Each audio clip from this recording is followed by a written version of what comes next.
કચ્છ જિલ્લાની ભુજ નગરપાલિકા આવી વિવાદમાં એક તો 2 વર્ષ બાદ યોજાવાની હતી ભરતી પરીક્ષા જેને અચાનક રદ કરી દેવાતા ઉમેદવારો રોષે ભરાયા। વર્ષ 2022માં ભુજ નગરપાલિકાએ આસિસ્ટન્ટ ઇજનેર સહિત અલગ-અલગ 9 જગ્યા માટે કાયમી ભરતી બહાર પાડી હતી। આ માટે 600 ઉમેદવારોએ ફોર્મ ભર્યા હતા। આગામી 4 ફેબ્રુઆરીએ પરીક્ષાનું આયોજન કરાયું હતું અને કોલ લેટર પણ જાહેર કરી દેવાયા હતા।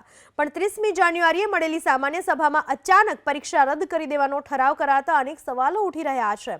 समग्र मामले कांग्रेसे भ्रष्टाचारનો आरोप लगाव्યો। कांग्रेस महामंत्री अंजलि गौर अनुसार मड़तियाओने गोठवा अंतिम घड़ीए परीक्षा रद करी देवाय तो नगरपालिकाना प्रमुख रश्मिबेन पटेलने सवाल पूछाता एमणे गोળ गोળ जवाब आप्या। तेओ एक ज रटण करता રહ્યા કે कमिटीनी रचना कर्या बाद परीक्षानी नवी तारीख जाहेर कराशे। एमां अमारो विवाद कोई जातनो नथी। अमे पार्टीना सौ एक परिवार जेनो छे।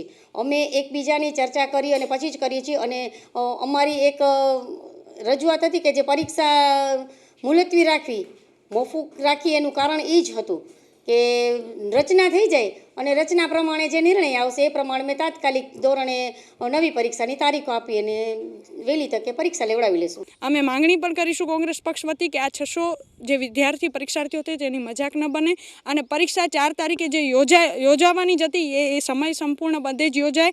માત્ર ને માત્ર કોંગ્રેસ પક્ષની એક માંગણી છે 4/2/2024 રવિવારના પરીક્ષા યોજવામાં આવે। 9 જગ્યા નહીં, નગરપાલિકા જેટલી જગ્યાઓ ખાલી છે અને સંપૂર્ણપણે તદ્દન પૂરી કરે। માનનીય મુખ્યમંત્રીશ્રીને પણ આ મારફતે જણાવવાનું કે તમારા અંગત ઝઘડાઓ બહાર ન લઈ આવો અને કોઈ વિદ્યાર્થી પરીક્ષાર્થીઓનો મજાક ન બનાવો।